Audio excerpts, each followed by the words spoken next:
A bit of both. A bit of both. That you want that responsibility. So when the ball falls to you, that you kind of you embrace that in that moment. So that's a sort of a mental thing.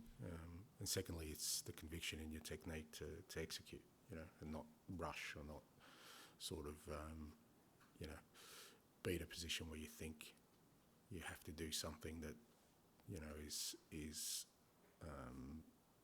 way out from the norm of what you normally do. So look, goal scoring it's the hardest thing in football. We know that, but at the same time, I think there's a methodology and a kind of mindset that when you get into those areas that if you follow and you're really disciplined in your approach and have conviction in what you're doing, you can give yourself a better chance. And when you look at last night, we've got some great areas, some great opportunities, and we didn't really test the goalkeeper or test the opposition. Was there a danger, do you think, that we were kind of focused on the style and the identity and everything, that the players are kind of get a bit carried away with that and kind of forget just to actually, you have to score to win the game as well?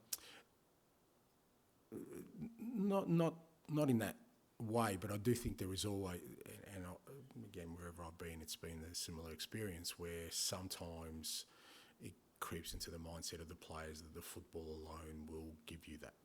So we play a certain way, and if we play a certain way, we're definitely going to score and we're definitely going to win, and that's not the case. There's still an execution bit. There's still what they bring as people to finish all that stuff off. So if you look at our football, you'd say, okay, we were very dominant, particularly in the first half, but that's proven that that's not enough. If you really want to sort of finish that off, then you've got to be able to execute. So the football won't do that. That has to be the individual and the team as a collective. This has been a sort of an issue with this club for a long time, lack of killer instinct, I guess. Previous managers have talked about it. How do you go about solving that? By not shying away from it. You just got to work at it. I think you can work at it by being disciplined. By being continually exposed to those kind of conditions at training during games and not shying away from it. Because if you're going to play at a big club and a big club where they have success, then that's the responsibility you have. You can't just sort of shy away from that. That's the reality of it. So, from my perspective, that's why I'm unwavering in what we're doing. I'm not going to let us off the hook by saying, yeah, we played some good football last night and that's enough. No, it's not. If we want to get to where we want to, and like I said, we've still got a long way to go. We've got to accomplish that part of it as well. You spoke well last night about how plenty of people were saying about being good football things about winning. How do you actually put that across to the players? Entertaining is nice, but being killers is better. Well, that's the game we're in. It's I've said all along, I don't play this kind of football to entertain. I play this kind of football because it wins. Now it happens to also entertain, which I like. I don't think they need to be mutually exclusive, but ultimately it's because it's successful. Because again, I wouldn't be sitting here if it wasn't. If it was just something I was kind of conjuring up that people were praising but wasn't getting success, I wouldn't be in the job I am. My whole career has been about winning things. So that's why I want us to play the way we are. Like I said, that's where you can sometimes fall into the trap, and it's happened at every club I've been at, where the players sometimes think that playing that football is enough. It's not. Son used the word soft last night in his interview after the match. Do you quite like seeing your captain being strict? Do you like to police the players and tell them what to do? Yeah, look, again, with the players, I allow them to get to the space they want to. I give them a clear idea about what I think, and then it's how they embrace that and how they then execute that, what they think themselves. But when I spoke to them last night, it wasn't about again our football. It was about understanding that our football will get us to a certain point, and if we want to get beyond that point, that's where we've got to really like I said, be disciplined and have conviction about who we are and what we want to do. And it's only natural at the beginning of a cycle that there's going to be some gaps there, and that's where our gaps are. Long before you came here, rivals have sort of thrown that Spursy tag Yeah. around the club. Does that, I presume you knew about that before coming here? And I mean, what's it like working here with rivals slapping out on you? Is that sort of? That's schoolyard stuff. What I need to know is that this club hasn't won anything for 15 years. That's all I need to know. Now, why that is, and why other people may think that is, that's, in whatever tag you put that, that's the reality, yeah. And there's no going away from that. There's no point in me trying to disguise that, or anyone else at this football club trying to disguise that. If you want to be successful, then you, like most organisations, you've got to learn from the mistakes of the past, you've got to come up with a plan, and you've got to stick to it, as I said last week.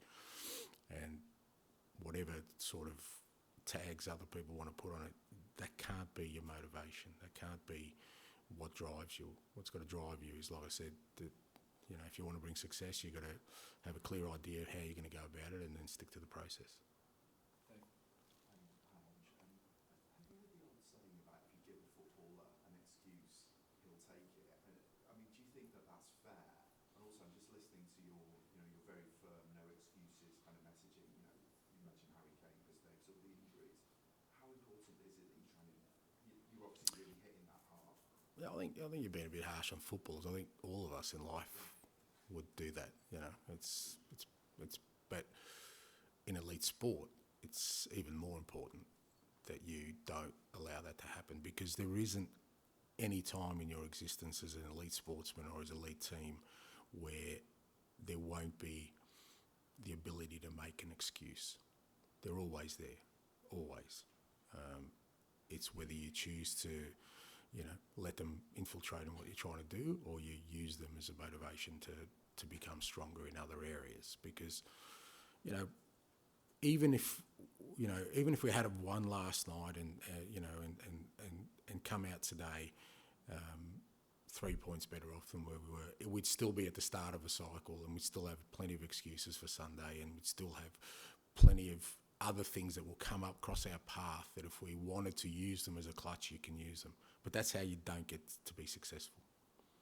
I'm really apologetic about my lateness, but I don't know if you were asked this at the top of the press conference, but if Chris came to you and said, it's my first shot at a number one job, I want this, does that mean that you wouldn't stand in his way?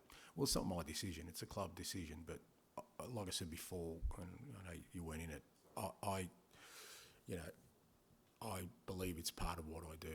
I develop staff, I develop players, and I think the sign that you've got good people in your building is that they're wanted by others. So I'd be much more concerned if no one was showing an interest in our people. But in terms of the way forward, well, that's going to be a club decision, and Chris will be involved in that.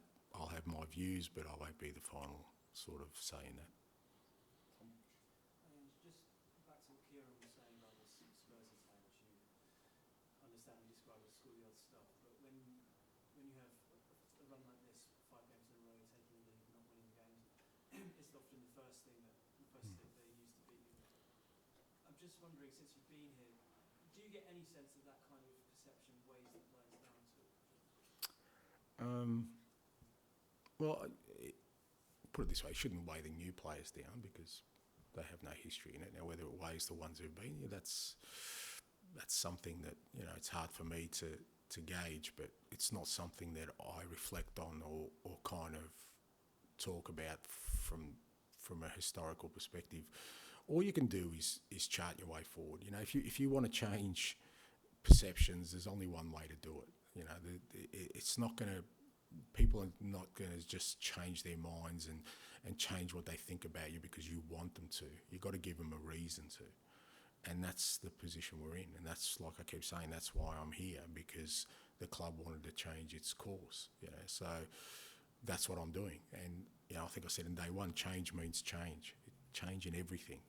Change. And if it means change in mindset because maybe people are carrying, scars of the past, well, let's get rid of them. You can't just wish upon things. Things have to happen. You have to change the course of what you're doing, and that's what I'm embarked on. And I'm at pains to say, and it sounds repetitive, but we're just at the beginning. For in my mind, what we need to look like, we've got a long way to go. Notwithstanding that, in the meantime, in the short term, we still got to, provide reward for our supporters and make sure that as a football club we're in the position we need to be. Just on Brennan, you pointed out he's a young player at the start of his journey. He was also signed for quite a lot of money for Tottenham. I know the fees these days and that, but it was an expensive fee. I was wondering, do you get any sense that fees weighing in there? Again, he's joined a big football club. You can't play for a big football club and hide away. It doesn't happen. If you want to play you look at any player who goes to a big football club, that's where they want to be. They want the responsibility. They want the limelight. They want to be the person that, makes that difference. And that's why Brennan came here. He could very easily have stayed at Nottingham Forest, where, again, he was making a great career for himself, but he wanted to get out of his comfort zone because he'd been there for so long, and he chose to come to a big club. Well, that's part of being at a big club, and I know he knows that, but that's not just an overnight thing. He will come to embrace that, I'm sure. We've seen, elements of his game that are very, very exciting, and we just got to get him to do that more now and believe in himself more. And I know that'll come. I've got full faith it'll come. I've seen it in him. But like any other process, with young players and young people, they've got to get to that space. You try and help them to get there as quickly as possible, but sometimes it takes a little bit longer. That message about responsibility of being at a big club and what comes with that seems quite relevant to Richarlison as well. I know he's just come back from injury. He's obviously had a difficult time, from at least from goal scoring point of view since he's been here. But it feels like, particularly with the injuries, and particularly if some might miss the game, this is his chance. This is his time. Do you feel like, presumably, you want him to step up now? And that's the It's not about wanting him to step up, but like I said, that's the opportunity, and again, with all footballers, that's all you can really ask for. There's nothing more that, a club or a manager can provide for you, but,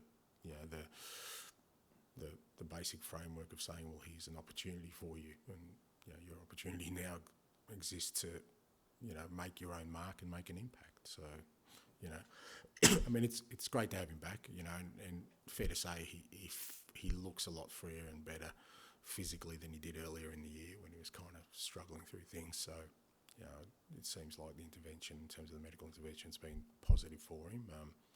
He's short of some match fitness, but it was good to get him, on last night for a bit more time. And, we're going to need him. We're going to need all the guys because, like I said, the group we've got at the moment is what we're going to have between now and sort of foreseeable future. So, they're the ones that are going to have to sort of turn the fortunes around. Darren, anything to finish us off?